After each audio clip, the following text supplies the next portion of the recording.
Eric from RuleTheWasteland.com.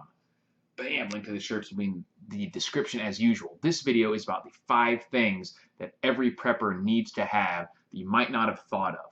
And most of you will have some of these things in some capacity, but maybe not the formats or the type that I'm going to be talking about. Maybe you'll have all of them. I'm sure some of you will. So let me know in the comments if you have all these or if you don't have any of them are news to you, and any interesting things that you think should be on this list.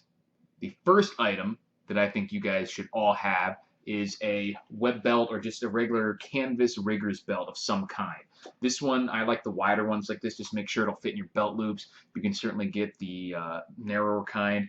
I recommend the ones that just have a basic buckle on them like this. It's cool if you have the other kind that snap together for day-to-day use and stuff, but those potentially could have issues more so than a buckle like this. And this material, you can see, it's like seatbelt material. Stuff's damn near invincible. Can probably lift like 1,000 pounds, and but it's easy to cut through if you still needed to for some reason.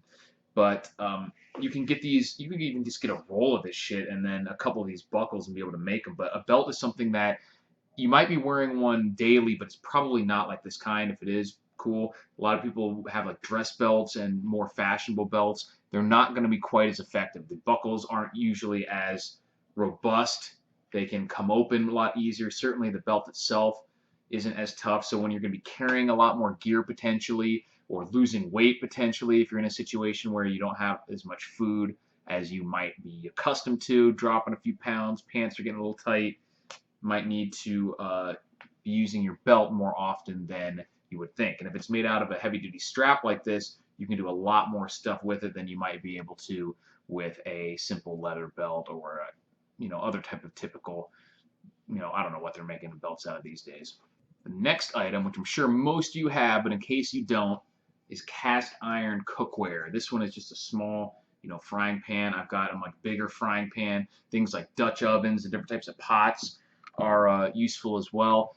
The main reason that these are so, just ubiquitous and so necessary for most preppers to have is that they are so versatile and can be used on anything from gas stoves, open flames, pretty much any type of stove you can think of. They're damn near invincible. You can probably even stop a bullet with one. Certainly for most kinds of cooking, you don't have to worry about scratching some kind of crappy coating that's on there and then having, the pan be ruined. They're almost impossible to warp or do anything like that with them. Even if you accidentally leave them on the heat without any food or water in there, they're damn near invincible and very versatile, and for that reason I think everyone should have at least a couple pieces of cast iron cookware, even if you don't use them on the regular, which might as well. Great for steaks and bacon and things like that, just for all the reasons I already mentioned, and they don't have any sort of toxic coatings or anything like that in them as well.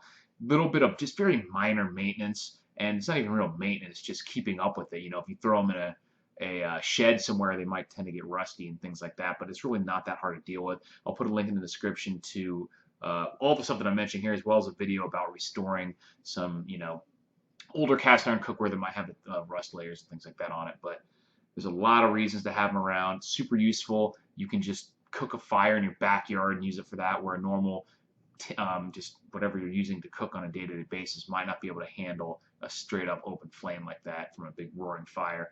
And cast iron will have no issue with that whatsoever. So I definitely recommend you have a few pieces of cast iron cookware around the old compound.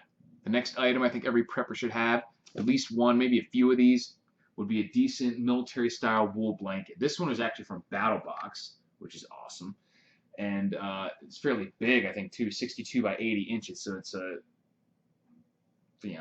almost 7 feet, over 7 feet in one direction, almost in the other.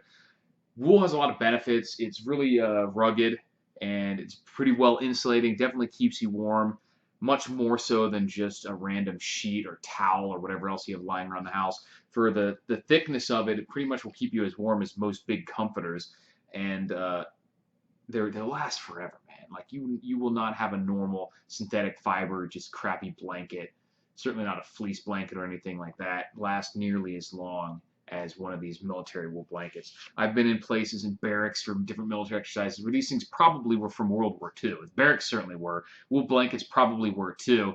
And you can't really tell. I mean, they last, man. And super insulating. Socks, while I'm at it too, are great when they're made out of wool. Even if you don't wear them on a day-to-day basis, it's great to have a couple pairs around because just for all the reasons I mentioned, they're extremely robust, extremely well insulated, even when they're wet, which most synthetic fibers don't have that ability to insulate well when they're wet.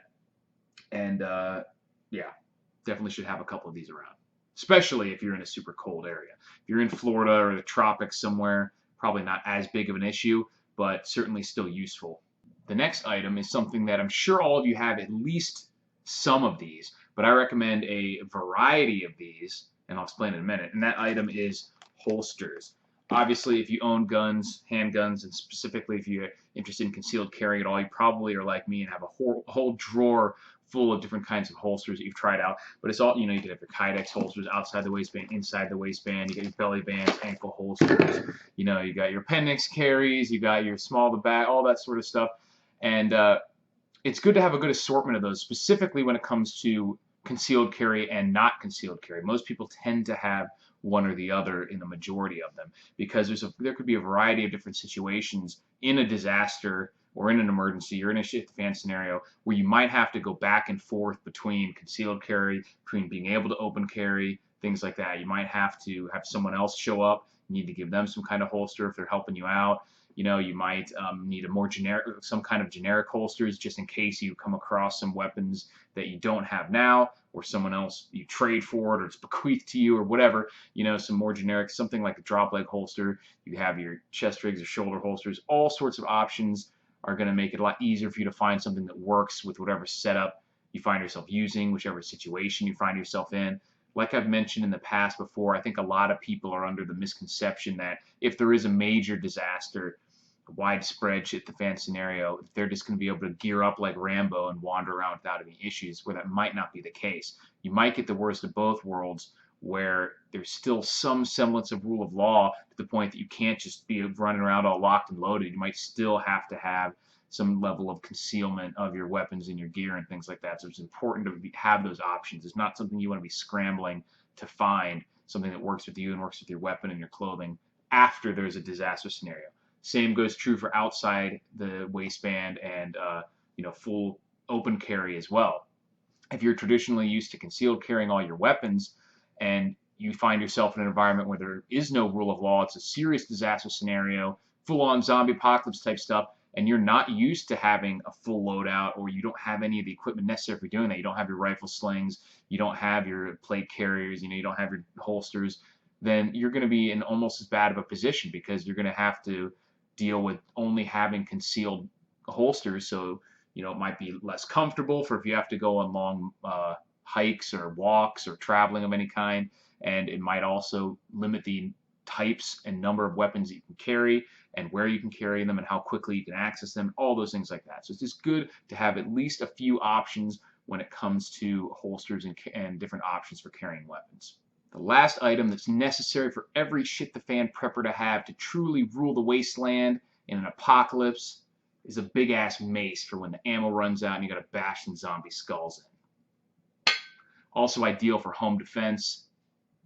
Thanks for watching, guys. Links to the things that I mentioned will be in the description if they're on Amazon. Let me know if there's anything, any other melee weapons or anything like that you think are necessary for preppers to own. I will say I watched a video not long ago, I think I mentioned this in one of my live chats, that in one-on-one scenarios, and even in most group scenarios, untrained people specifically too, were much more effective with spears than any other type of melee weapon, if you want to call it that, or edged weapons, kind of medieval type weapons.